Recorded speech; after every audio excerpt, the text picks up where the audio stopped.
विष्णवे नमः। ओम श्री विष्णवे नमः। ओम श्री विष्णवे नमः। ओम श्री गणेशाय नमः। ओम श्री महासरस्वत्यै नमः। ओम लक्ष्मी नारायणाभ्यां नमः।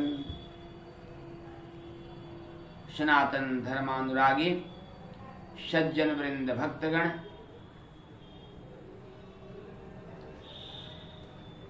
इस सत्र में हम लोग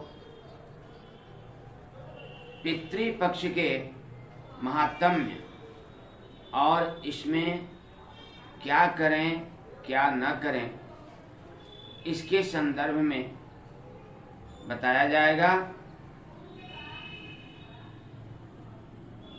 आशा है आप सभी इन बातों पर ध्यान देकर अपने पितरों को संतुष्ट करेंगे और आप भी पितृदोष से मुक्त होकर सभी प्रकार के कष्टों से मुक्त होंगे। इसमें तनिक भी संदेह नहीं है।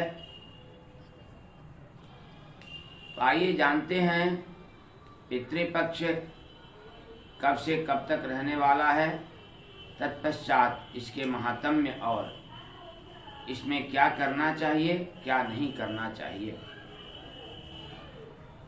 अभी वर्तमान में पितृपक्ष प्रारंभ हो गया है। पितृपक्ष की भाद्रपद शुक्ल पक्ष पूर्णिमा से लेकर आश्विन कृष्ण पक्ष अमावस्या तक मनाने का प्रावधान है, परंतु मुख्य रूप से यह आश्विन कृष्ण पक्ष प्रतिपदा से आश्विन कृष्ण पक्ष अमावस्या तक प्रभावी रहता है और इसी में संपूर्ण विधियों का प्रतिपादन किया जाता है। तो यह प्रारंभ हो चुका है।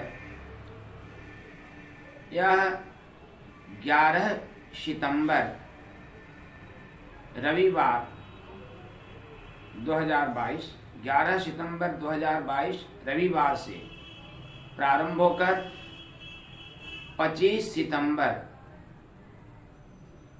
2022 रविवार तक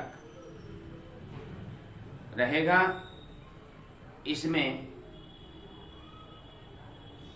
आप अपने पितरों को संतुष्ट करने के लिए, पितृदोष से मुक्त होने के लिए कुछ विधियों का यदि अनुसरण करेंगे तो आप अपने कष्टों का शमन कर लेंगे और पितरों का आशीर्वाद प्राप्त करेंगे। यह सब विधि जिनके पिता नहीं हैं उन्हीं पर लागू होगा और उन्हीं को करना चाहिए। जिनके पिता हैं उन पर ये सब लागू नहीं होता है और वे इसे नहीं करेंगे।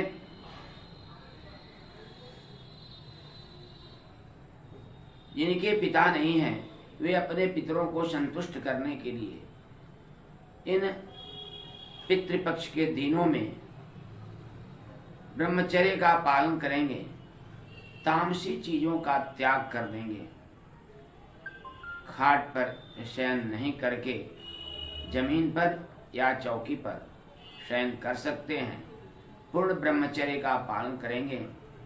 सूर्योदय से पूर्व स्नान करके सूर्योदय के बाद अपने पितरों को दक्षिण की तरफ होकर तिल अक्षत जल और कुश से उन्हें तर्पण करेंगे। उसके बाद पूर्व की तरफ होकर ऋषियों को तर्पण देंगे।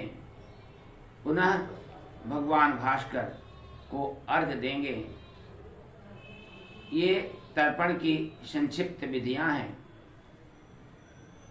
इसके बाद आप अपने नित्य नैमित्तिक कर्म को करेंगे, अपनी दिनचर्या प्रारंभ करेंगे और यह कार्य आपको प्रतिदिन करना है। अमावस्या के दिन आप किसी शुद्ध सात्विक विद्वान ब्राह्मण को बुलाकर उनके माध्यम से पितृतर्पण, ऋषि तर्पण कराएंगे और आप उन्हीं के द्वारा मंत्रों को उच्चारित कराकर भगवान भास्कर को भी अर्घ्य देंगे।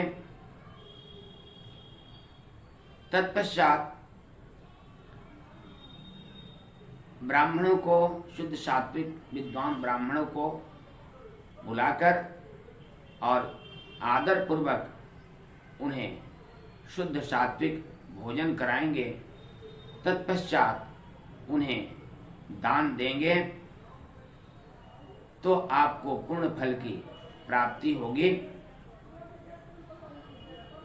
इन दिनों में, इन पितृपक्ष के दिनों में आप क्षौर कर्म नहीं करेंगे।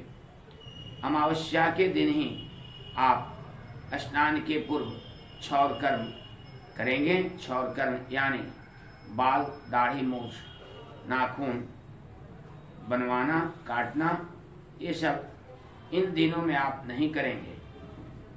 अमावस्या के दिन ही स्नान के पूर्व आप यह कार्य करके तब स्नान करेंगे। उसके बाद पितृतर्पण, ऋषि तर्पण और सूर्य भगवान को अर्घ्य देंगे। तत्पश्चात ब्राह्मणों को शुद्ध सात्विक भोजन कराएंगे। इन दिनों में आप, इन पितृपक्ष के दिनों में आप जो भी दान देंगे वह आप, उससे आपके पितर संतुष्ट होंगे। शुद्ध सात्विक चीज आप दान देंगे तथा यदि आप तिल का दान करते हैं तो अत्यधिक फल की प्राप्ति होगी। इसके साथ ही इन पितृपक्ष के दिनों में आप पीपल वृक्ष को तिल मिश्रित जल दें सुबह में और संध्या समय तिल के तेल का दीपक पीपल के वृक्ष के नीचे जला दें। प्रतिदिन यह कार्य करना है तो इससे आपके पितर अवश्य अत्यधिक संतुष्ट होंगे और आपको आशीर्वाद देंगे। इन कार्यों को आपको प्रतिदिन करना है अमावस्या तक। अमावस्या के दिन ब्राह्मणों को शुद्ध सात्विक भोजन कराना है। यदि आप उस दिन ब्राह्मणों को खीर का भोजन कराएं तो अत्यधिक पुण्य फल की प्राप्ति होगी। इन दिनों में आप गौ माता को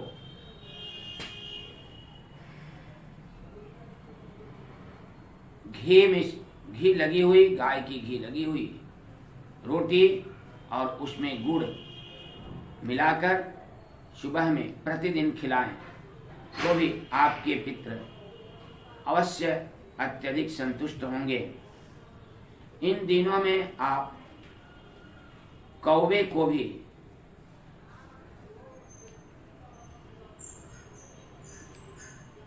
शुद्ध सात्विक चीजें दे सकते हैं, खिला सकते हैं। उनके लिए भी आप घी मिश्रित रोटी या खीर अपने छत पर रखकर या अन्यत्र रखकर कौवे को भी खिला सकते हैं तो आपको अत्यधिक पुण्य फल की प्राप्ति होगी। आपके पितर संतुष्ट होकर आपको आशीष देंगे। यह माना जाता है कि पितृपक्ष में यमराज पितरों को छोड़ देते हैं और वे पृथ्वी पर आते हैं अपने परिवारजनों से मिलने, उन्हें देखने। और ये सब क्रियाएं करने से उनको यह सब प्राप्त होता है और वे संतुष्ट होते हैं, प्रसन्न होते हैं और अपने वंशजों को आशीर्वाद देते हैं। कौवे को भी शुद्ध सात्विक चीज खिलाने से आपके पितर संतुष्ट होंगे। अमावस्या के दिन आप ब्राह्मण भोजन अवश्य कराएं और ब्राह्मणों को संतुष्ट करें। अंत में उन्हें मिष्टान का भोजन अवश्य दें। भोजन के पश्चात उन्हें मिठाइयाँ अवश्य खिलाएं और उन्हें प्रसन्न करें। साथ में दान देकर भी उन्हें प्रसन्न करें। उनको अन्नदान अवश्य दें।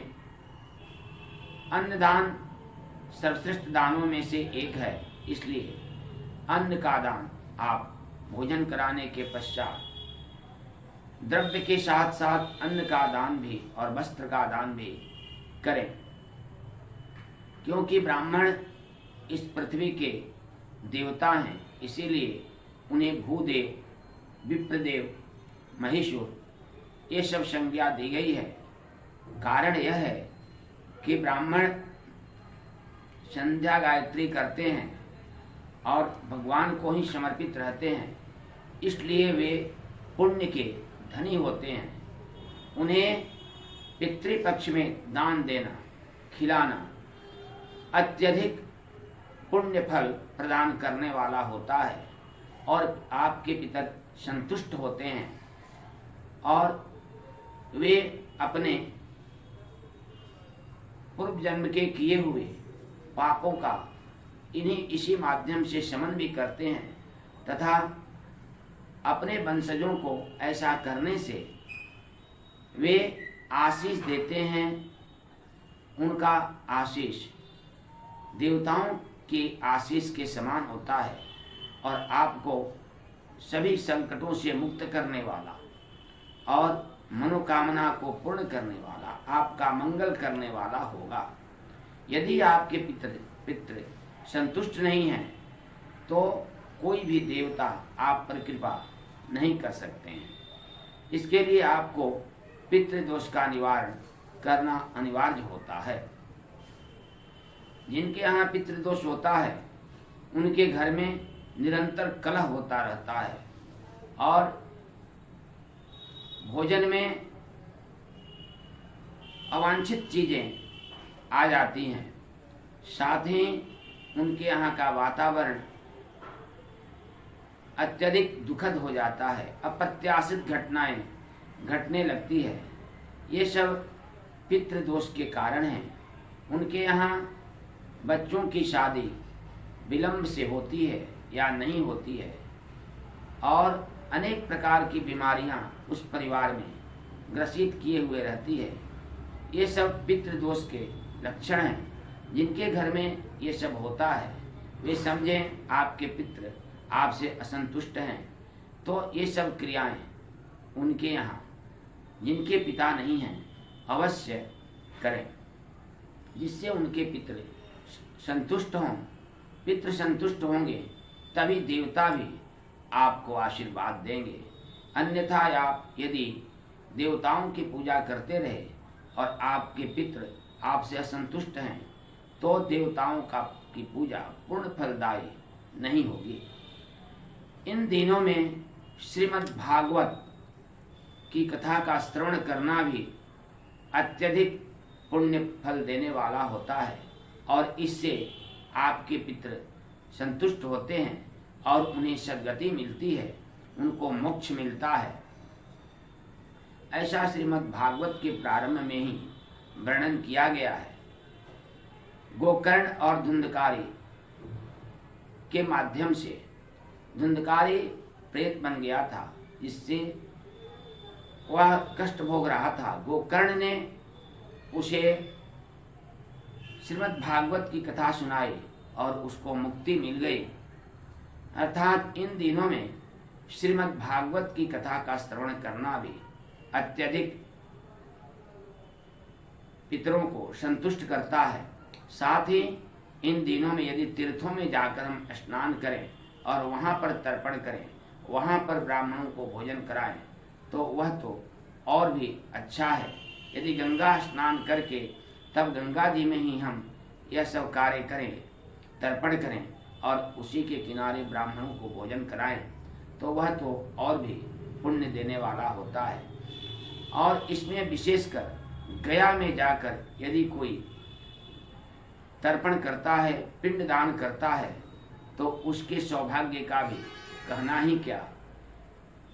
परंतु यदि आप गया जाकर करें तो यह तो अच्छा है।